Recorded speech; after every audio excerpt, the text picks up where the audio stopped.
आज वो अपनी तमाम मसरूफियात को पसे पुश डालकर दरवेश साहब के पास पहुंचा था। जब उसकी बारी आई तो उसने दोनों हाथों से मुसाफिया किया। बिला तमहीद दरवेश साहब से दुआ करने को कहा।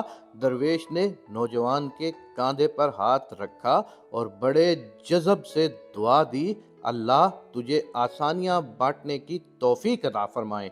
दुआ लेने वाले ने हैरत से कहा, हजरत अल्हम्दुलिल्लाह, हम माल पाक करने के लिए हर साल वक्त पर ज़कात निकालते हैं, बलाओं को टालने के लिए हस्बे ज़रूरत सदका भी देते हैं, इसके अलावा मुलाजमीन की ज़रूरतों का भी ख्याल रखते हैं। हमारे काम वाली का एक बच्चा है जिसकी तालीम का ख़र्चा हमने उठा रखा है। अल्लाह की तौफीक से हम तो काफ़ी आसानियाँ बांट चुके हैं। दरवेश थोड़ा सा मुस्कुराए और बड़े धीमे और मीठे लहजे में बोला, मेरे बच्चे, सांस, पैसे, खाना, ये सब तो रिस्क की मुखालिफ किस्में हैं, और याद रखो रज़ाक और अल रज़ाक सिर्फ और सिर्फ अल्लाह तबारक व तआला की ज़ात है, तुम या कोई और इंसान या कोई और मखलूक नहीं।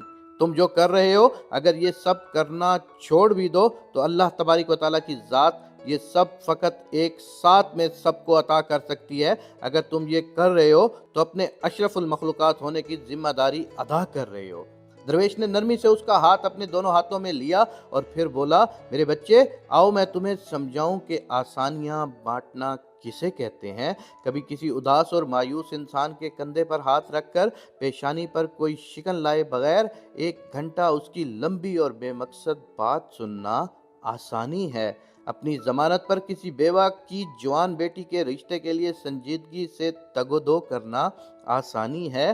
सुबह दफ्तर जाते हुए अपने बच्चों के साथ मोहल्ले के किसी यतीम बच्चे की स्कूल ले जाने की जिम्मेदारी लेना आसानी है।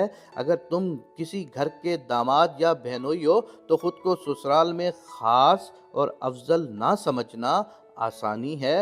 गुस्से में बिफरे किसी आदमी की कड़वी, कसीली और गलत बात को नरमी से बर्दाश्त करना ये भी एक आसानी है।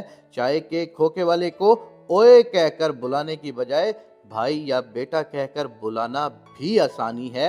गली मोहल्ले में ठेले वाले से बहस मुबाहिसे से बचकर खरीदारी करना ये भी आसानी है। तुम्हारा अपने दफ्तर, मार्केट या फैक्ट्री के चौकीदार और छोटे मुलाजमीन को सलाम में पहल करना, दोस्तों की तरह गर्म जोशी से मिलना, कुछ देर रुककर उनसे उनके बच्चों का हाल अहवाल पूछना, ये भी आसानी है। अस्पताल में अपने मरीज के बराबर वाले बिस्तर के अनजान मरीज के पास बैठकर उसका हाल पूछना और उसे तसल्ली देना, ये भी एक आसानी है। ट्रैफिक इशारे पर तुम्हारी गाड़ी के आगे खड़े शख्स को हारन न देना जिसकी मोटरसाइकिल बंद हो गई है, समझो तो ये भी आसानी है। दरवेश ने हैरत से डूबे नौजवान को शफकत से सर पर हाथ फेरा और सिलसिला कलाम जारी रखते हुए दोबारा मुतवज्जा करते हुए बोले, बेटा जी, तुम आसानियां फैलाने का काम घर से क्यों नहीं शुरू करते? आज वापस जाकर बाहर दरवाजे की घंटी सिर्फ एक मर्तबा देकर दरवाज़ा खुलने तक इंतज़ार करना। आज से बाप की डांट ऐसे सुनना जैसे मोबाइल पर गाने सुनते हो। आज से माँ की पहली आवाज़ पर जहाँ कहीं हो फौरन उनके पास पहुँच जाया करना। अब उन्हें तुम्हें दूसरी आवाज़ देने की नौबत ना आए। बहन की ज़रूरत उसके तकाजा और शिकायत से पहले पूरी कर दिया करना। आइंदा से बीवी की गलती पर सबके सामने उसको डांट डिपट मत करना। सालन अच्छा ना लगे तो दस्तरखान से हरफे शिकायत बुलंद न करना। कभी कपड़े ठीक इस्त्री ना हो तो खुद इस्त्री दुरुस्त कर लेना। मेरे बेटे, एक बात याद रखना, जिंदगी तुम्हारी मोहताज नहीं, तुम जिंदगी के मोहताज हो।